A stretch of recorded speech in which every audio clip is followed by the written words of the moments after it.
मैं सभी बच्चों को नमस्कार करता हूं, शुभ संध्या करता हूं और अर्धवार्षिक परीक्षाएं आपकी लगातार जारी हैं। ऐसे में आपको चाहिए कि एक आपका हेल्पर हो और वो हेल्पर आप मुझे मान लीजिए। ये एक ऐसी चीज़ें हैं, आप YouTube की दुनिया में खोजेंगे तो बहुत ही कम चीज़ें ऐसी मिलती हैं कि कोई पेपर आपको हल कराए, पूरा हल कराए और अर्धवार्षिक परीक्षाएं जो करंट में हो रही हैं वो करंट का पेपर ला के आपको दे दिखाए। तो मैंने सोचा क्यों ना ये चालू किया जाए और मैं उसी श्रृंखला में अर्धवार्षिक के पेपर करा रहा हूँ और पूरे अक्टूबर में ये पेपर कराऊंगा। पूरे अक्टूबर मैंने सिलेबस अभी सिलेबस हमारा ख़त्म होने की कगार पे था, 2-4 चैप्टर बचे थे तो वो मैंने सोचा कि भाई अक्टूबर के बाद ही ख़त्म कर दूंगा। फिलहाल मैं सारे पेपर करा लूँगा, क्योंकि अगर आप पेपर हल करते हैं ना तो समझ लो एक प्रकार से एक रिवीजन कर रहे हैं आप। और पेपर जितना हो सके उतना सॉल्यूशन करो, जितना हो सके उतना ही अनसॉल्व्ड और पेपर को सॉल्व करो। और जब मैं कराता हूं तो हिंदी के लिए तो कोई दिक्कत है ही नहीं, आपको कहीं मत जाइए, कहीं मत भटकिए। यहां आपको फुल सिलेबस मिलेगा, पूरी प्लेलिस्ट बनी हुई है, आप चाहे साहित्यिक के हों चाहे सामान्य के हों। तो चलो हम प्रारंभ करते हैं। विषय आप समझ ही गए हैं कि कक्षा 11 में सामान्य हिंदी है, 23-22-23 में अभी इस समय हो रहे हैं आपके पेपर। तो हो सकता कल को यही पेपर आपको मिल जाए ना, तो आप पढ़ो पढ़ो इसको, हो कल मिल जाएगा, यही पेपर आ जाएगा तो क्या करोगे। लेकिन हाँ, अगर ये नहीं आया तो अभी हम गारंटी लेते हैं 50% आ सकता है, ये सोचिएगा आप। इसलिए यहाँ जब हम हल कराते हैं तो आपको प्रश्नों के उत्तर भी कहीं ढूंढने थोड़ी जाना है। वीडियो देखिए, दिमाग में बिठाइए, बहुविकल्पीय प्रश्न देखिए पहले। हाँ, यहाँ पे 10 दूना 20 में दे दिया, ये कौन सा न्याय है यार, 20 में थोड़ी आएंगे, 10 दूने 10, 10 में 10 आते हैं। ठीक है, भारत दुर्दशा के लेखक हैं भारतेंदु हरिश्चंद्र। सरदार पूर्ण सिंह का लेखन युग था द्विवेदी युग। देखो जल्दी कराएंगे क्योंकि हमें अन्य भी पेपर कराने हैं, तो हल कराएंगे हम, थोड़ा सा ध्यान दीजिएगा। और इस पेपर को और इसके साथ साथ तमाम पेपर को modelpaper.info पे जाइए और डाउनलोड कर लीजिए। देखो जब आप मॉडल पेपर ऐसे स्पेलिंग डालिए, modelpaper.info, ठीक है, इन्फो, यहाँ पर आप जाएंगे तो आपको होम पेज मिल जाएगा। शुरुआत पे क्लिक कर देंगे पहली लिंक पे, तो आप जाएंगे तो अंदर आपको हाफ अर्ली के कॉलम मिल जाएंगे। हाफ अर्ली में आपको हिंदी का कॉलम मिल जाएगा, बस आप वहीं से डाउनलोड कर लीजिएगा। तो सरदार पूर्ण सिंह द्विवेदी युग के हैं और हिंदी का प्रथम मौलिक उपन्यास परीक्षा गुरु है। ये लाला श्रीनिवास दास का लिखा हुआ था परीक्षा गुरु। ठीक है, तो ये लाला श्रीनिवास दास ने लिखा था। और गोदान की विधा क्या है, गोदान उपन्यास विधा की रचना है, मुंशी प्रेमचंद जी ने इसको लिखा था। एकांकी सम्राट लोग डॉक्टर रामकुमार वर्मा को मानते हैं, तो आप डॉक्टर रामकुमार वर्मा लगा दीजिए। निम्न में से कौन प्रेमाश्रयी शाखा के कवि नहीं। देखिए प्रेमाश्रयी के जयसी भी हैं, मंजन भी हैं और कुतुबन भी हैं। सूर्य जो है ये श्री कृष्ण काव्यधारा से रिलेटेड है, कृष्ण काव्यधारा से, तो यहाँ पर सही आंसर आपका सूरदास हो जाएगा। आदिकाल का एक नाम सिद्ध सामंत काल है और ये आपको राहुल सांस्कृत्याय ने ये काम नाम दिया था, सिद्ध सामंत काल। ठीक है, विनय पत्रिका के कवि कौन है। तुलसीदास ने विनय पत्रिका लिखी है, 279 इसमें छंद हैं। कितने हैं, 279, 279 छंद हैं। और इसकी भाषा भी पूछता है तो ब्रजभाषा आप लगा दीजिएगा। और पृथ्वीराज रासो के रचयिता जो हैं चंद बरदाई हैं और ये हिंदी का प्रथम महाकाव्य है और हिंदी खड़ी बोली का प्रथम महाकाव्य आपका प्रिय प्रवास है। तो चंद बरदाई का पृथ्वीराज रासो भी हिंदी का पहला महाकाव्य है, लेकिन पहला खड़ी बोली में महाकाव्य पूछा जाए तो आपका प्रिय प्रवास होगा। अष्टछाप के कवियों का संबंध कृष्णाश्रयी कृष्ण भक्ति शाखा से है। अब यहाँ पर देखिएगा, हाय अफसोस तुम ऐसे हो गए कि अपने निज काम की वस्तु भी नहीं बना सकते। यहाँ भारतेंदु हरिश्चंद्र, देखो हम व्याख्या भी साथ में कर रहे हैं। भारतेंदु हरिश्चंद्र जी भारतवासियों को कोसते हुए कहते हैं कि अफसोस की बात तो यह है कि हमारे भारत के निवासी ऐसे व्यक्ति हो गए हैं जिनके अपने काम की वस्तु माचिस जैसी तुच्छ वस्तु भी विदेश से आती है, वे अपने यहाँ नहीं बना सकते। और हे भारत के वीर जगों, में तुम्हें जगाने आया हूं, मैं तुमको जगाने आया हूं। हे भाइयों, अब नींद से जागो, आलस्य को त्यागो और अपने देश की सब प्रकार से सेवा करो, तभी आपकी भी प्रगति है। अगर आपका देश अमीर होगा तो आप भी अमीर हो जाएंगे। इसी में तुम्हारी भलाई है और तुम्हारी भलाई हो वही किताबें पढ़ो, वही ग्रंथ पढ़ो, वही खेल खेलो, वही बातचीत करो, वही काम करो, क्योंकि विदेशी वस्तु और विदेशी भाषा का कौनो भरोसा नहीं है भैया। हाँ, ये समझिएगा। उपरोक्त गद्यांश के पाठ का नाम है भारतवर्षोन्नति कैसे हो सकती है और लेखक हैं आपके भारतेंदु हरिश्चंद्र जी। गद्यांश के रेखांकित अंश की व्याख्या अभी हमने बता दी है और लेखक ने किस बात पर अफसोस प्रकट किया है। लेखक ने इस बात पर अफसोस प्रकट किया है कि भारत के निवासी लोग अपने काम की भी चीजें नहीं बना सकते हैं अपने आप से, वो भी विदेशों के सहारे रहते हैं। और लेखक ने अपने देशवासियों को किसकी उन्नति पर बल देने की बात की है, स्वयं की और स्वयं के देश की उन्नति पर बल देने की बात की है। हाँ, पेपर आप डाउनलोड कर लीजिएगा जरूर। प्रस्तुत गद्यांश में लेखक ने किसका भरोसा न करने को कहा है? कहा भैया विदेशी भाषा और विदेशी आदमी का कौनो भरोसा नहीं है ना, चाइनीज आइटम जैसे। हाँ, आकाश में सूर्य के दिखाई देते ही नदियों ने विलक्षण रूप धारण कर लिया। महाकवि माघ का प्रभात वर्णन किसने लिखा भाई? महाकवि माघ का प्रभात वर्णन लिखा महावीर प्रसाद द्विवेदी जी ने। और आकाश में सूर्य के दिखाई देते ही नदियों ने विलक्षण ही रूप धारण किया। प्लेलिस्ट बनी है, पढ़ लीजिएगा फुल सिलेबस की। तो प्रस्तुत रेखांकित अंश में महावीर प्रसाद द्विवेदी जी कहते हैं कि आकाश में सूर्य ने जैसे ही अपने आंखें खोली, आप व्याख्या कर रहे हैं ये समझिए, आप लिखिएगा प्रस्तुत रेखांकित अंश में महावीर प्रसाद द्विवेदी जी कहते हैं कि आकाश मंडल में सूर्य देवता जैसे ही उदित हुए तो नदियों का रूप परिवर्तन होना प्रारंभ हो गया और ऐसा प्रतीत होने लगा कि नदियों ने एक आश्चर्यजनक रूप धारण कर लिया है। यहां पे विलक्षण है तो आश्चर्यजनक लिखिएगा। दोनों तटों अर्थात दोनों कगार माने किनारों के बीच में जो बहता हुआ जल था, जब उस जल पर सूर्य की लाल लाल प्रातःकालीन किरणें पड़ी तो वो जल पकी हुई मदिरा के रंग के समान लाल हो गया। बस हो गई व्याख्या, ठीक है। गद्यांश का संदर्भ तो जान गए हो क्या है। गद्यांश के रेखांकित अंश की व्याख्या करा दी मैंने क्या है। प्रातःकालीन सूर्य की किरणें पड़ने पर नदियों का जल कैसा प्रतीत होने लगा? परिपक्व मदिरा के रंग की भांति। गद्यांश में अंधकार की तुलना किससे की गई है? तो यहां पर देखिएगा, अंधकार की तुलना हाथियों की घटा से की गई है, ठीक है। फिर सूर्य की किरण बाण ने किसे नष्ट किया? सूर्य की किरण बाण ने अंधकार रूपी हाथियों की घटा को मार गिराया, ठीक है, हो गया। कबीरा यहू घर प्रेम का, खाला का घर नाही, और शीस उतारे हाथ करी, सो पैठे ही माही, लंबा मार्ग दूरी घर, बिकट पंथ बहुमार। और कहो संतो क्यों पाइए, दुर्लभ हरि दीदार, दुर्लभ हरि दीदार। कबीरदास कहते हैं कि ये जो घर है, ये जो प्रेम का घर है, ईश्वर की प्राप्ति का जो मार्ग है, वो बहुत कठिन है। वो मौसी का घर नहीं है कि जब चाहे तब प्रवेश किए और जब चाहे तब निकल आए, जो चाहे जी में आए उठा के खाया, जो जिसको चाहे उसको फोड़ा। इसमें क्या होता है? शीस उतारे अर्थात बलिदान करना पड़ता है, स्वयं को न्यौछावर करना पड़ता है। और जो ये काम कर सकता है वही इस प्रेम के घर में प्रवेश करे। पैठे माने प्रवेश करे। लंबा मार्ग, भगवान के दर्शन का मार्ग लंबा है, दूर घर है ईश्वर का, उस पे भयंकर बहुत सारे चोर डकैत माया रूपी जाल फैले हुए हैं। तो इस प्रकार हे संतों, कहो ये ईश्वर के दुर्लभ दर्शन कैसे पा सकते हो?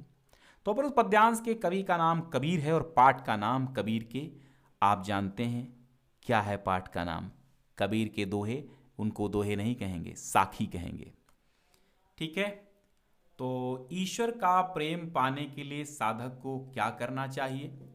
ईश्वर के प्रेम को पाने के लिए साधक को माया मोह रूपी बहुत से जंजालों को अपने मार्ग से हटाना पड़ेगा और स्वयं को ईश्वर पर न्यौछावर करना पड़ेगा,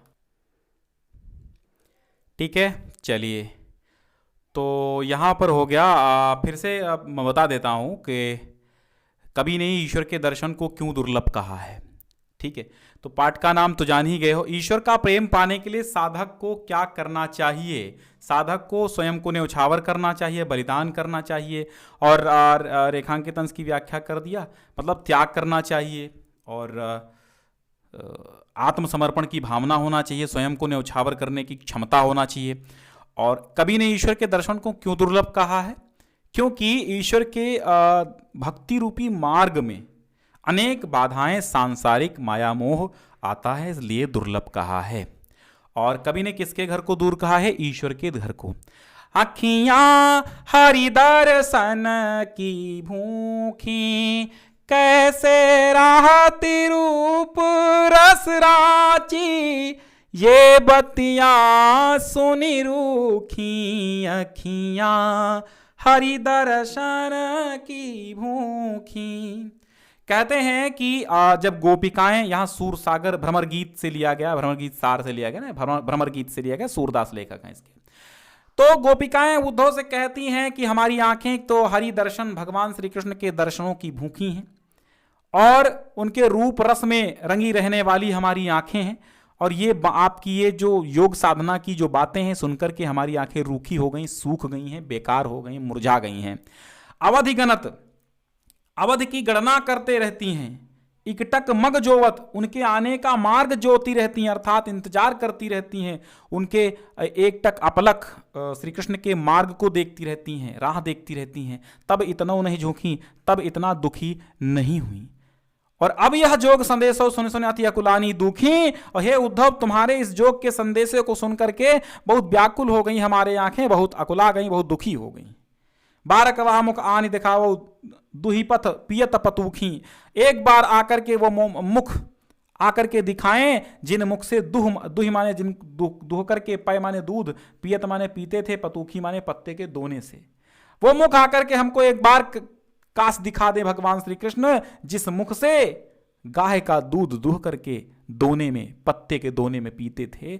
सूर सुकत हठ नाव चलावत, हे उद्धव, गोपिकाएं कहती हे उद्धव सुकत हठ नाव चलावत, अरे इस सुकत में, इस बालू में नाव चलाने का हठ क्यों करते उद्धव? ये सरिता है रूखी सूखी, हाँ ये नदियां वे नदियां नहीं हैं, ये सूखी हुई सरिताएं हैं जिसमें योग साधना का नाव नहीं समा सकता। हे उद्धव जाओ यहां से, तुम तो केवल हट करके बालू में नाव चलाने की चेष्टा कर रहे हो, यानी हमारी आंखें केवल श्री कृष्ण के दर्शन की भूखी हैं, किसी दुर्लभ हरि के नहीं। तो पद्यांश का संदर्भ आप लिख ही देंगे, सूरदास का भ्रमर गीत सार से लिया गया, और भ्रमर गीत नाम से यह है आपकी किताब में। श्री कृष्ण के वियोग में गोपिकाओं का हृदय कैसे हो गया है? गोपिकाओं का हृदय सूख गया है, व्याकुल हो गया है, दुखी हो गया है। गोपिकाएं आंखें किसके लिए व्याकुल हैं? श्री कृष्ण के लिए। गोपिकाओं की गोपियां उद्धव से क्या निवेदन कर रही हैं? उद्धव से निवेदन कर रही हैं कि उनसे कह दो कि एक बार आकर के हमें वो अपना मुख दिखाएं, जिस मुख से दोकर दोने में, जिस मुख से दूध पीते थे। और फिर साहित्यिक परिचय हरिश्चंद्र, कबीरदास और सूरदास, इनमें से एक आना है, बलिदान कहानी आएगी। फिर गद्यांश आपका ऋषि भरद्वाजस्य आश्रम अपि अत्रैव, ऋषि भरद्वाज का आश्रम भी यही है।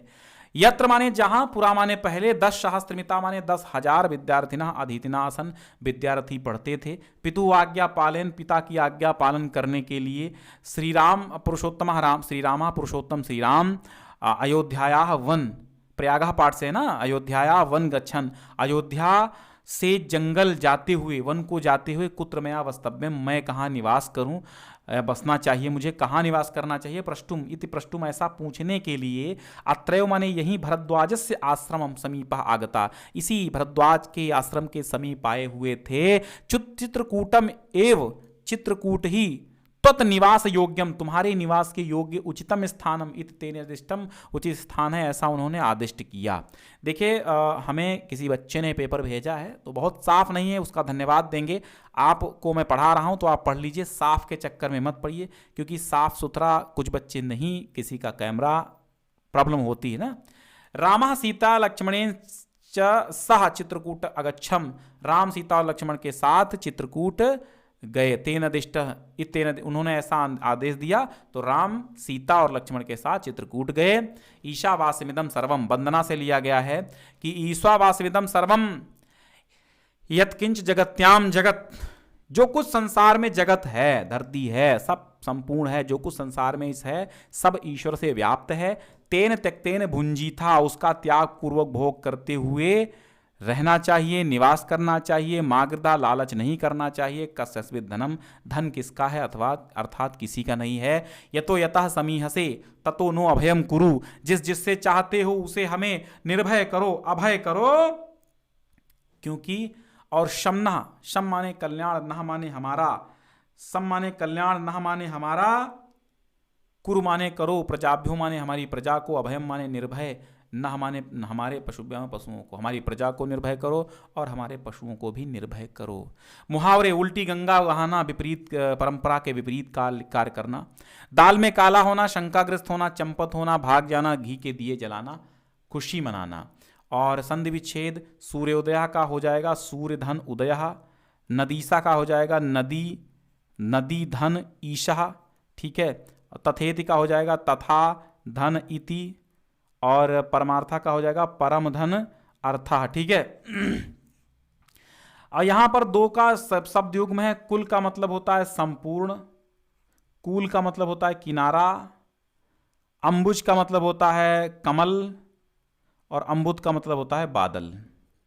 जहां पे जा मतलब पैदा हुआ, दा माने देने वाला, पानी में पैदा हुआ कमल, पानी देने वाला बादल।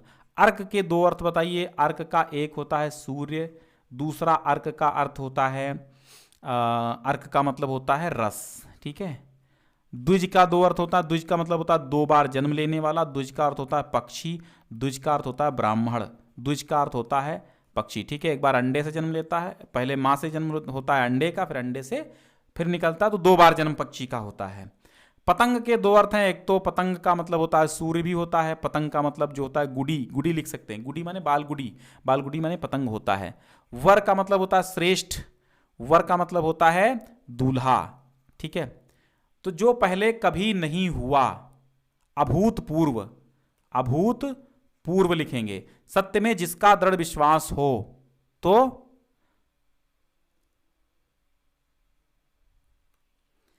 सत्यनिष्ठ, जिसका कोई आकार न हो तो निराकार। मध्यरात्रि का समय निशीथ, ठीक है, निशीथ होता है। और श्रृंगार रस, शांत रस, तो रस छंद अलंकार बहुत बार पढ़ाए हैं, आप पढ़ लीजिएगा, कि कहीं भी पढ़ लीजिएगा, रस छंद अलंकार सब कंप्लीट है। फिलहाल हम उदाहरण बताए दे रहे हैं श्रृंगार रस का। दूल्हा श्री रघुनाथ बने, दुलही सिय सुंदर मंदिर माही, गावत गीत सब मिली सुंदर, वेद जुआ जोरी विप्र पढ़ाही। राम को रूप निहारत जानकी, कंगन के नग की परछाई, याते सब सुधि भूली गई, कर टेरी रही पल टारत नहीं। शांत रस का लक्षण लिखिए। शांत रस का, अब लो नसानी, अब ना नसई हूँ, राम कृपा भो निशा सिरानी, जागे फिर न डसई हो, अब लो नसानी, अब ना नसई हो। ये हो गया आपका शांत रस। यमक अलंकार तो कनक कनक हो जानते ही हो, और उसके अलावा भी उधो जोग जोग हम ना ही लिख सकते हो। रूपक अलंकार चरण कमल बंदो हर्राई लिख सकते हो। मुखमयं कुसुम मंज मनोहर तो उपमा अलंकार हो जाएगा। और उदत उदयगिरि मंच पर रघुबर बाल पतंग, ये भी रूपक अलंकार का उदाहरण है। चौपाही तो जानते ही हो, तमाम चौपाइयाँ आपको याद होंगी। सोरठा छंद का लक्षण बहुत सिंपल है।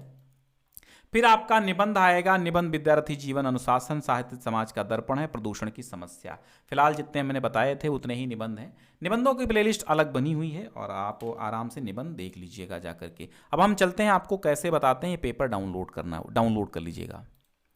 सिंपल सी बात है, गूगल में आप जाएंगे तो मॉडल पेपर .info डालेंगे। जैसे ही मॉडल पेपर .info डालेंगे, .info डालना है, .in नहीं, फिर एंटर दबाएंगे यानी सर्च दबाएंगे तो पहला लिंक आपको मिलेगा। पहले लिंक पे क्लिक करेंगे, पहले लिंक पे क्लिक करते ही आपको कुछ ऐसा इंटरफेस दिखाई देगा। सिंपल सा यहाँ पर चले जाएंगे और देखेंगे आप ऊपर से नीचे तक देखिएगा तो आपको हाफ अर्ली डाउनलोड करना है क्लास 11 के। यहाँ पे आपको क्लास 11 मिल जाएगा और यहाँ पे क्लास 11 सामान्य हिंदी मिल जाएगा। सामान्य हिंदी में क्लिक करेंगे, आप क्लोज कर दीजिएगा, ऐड चलेगी आपकी तो क्लोज कर लीजिएगा। और फिर यहाँ पर नीचे आएंगे तो यहाँ आप देखेंगे कि भाई ये आपका पेपर लगा हुआ है। यहाँ क्लिक हेयर करेंगे तो डाउनलोड हो जाएगा। एक इसके नीचे और लगा देंगे हम, 2 हो जाएंगे आपके पेपर, 2 3 4 हो सकते हैं यहाँ पर आपके लगे हुए जब आप डाउनलोड करेंगे। फिलहाल क्लिक हेयर पे डाउनलोड कर लेंगे तो हो जाएगा। ठीक है, धन्यवाद।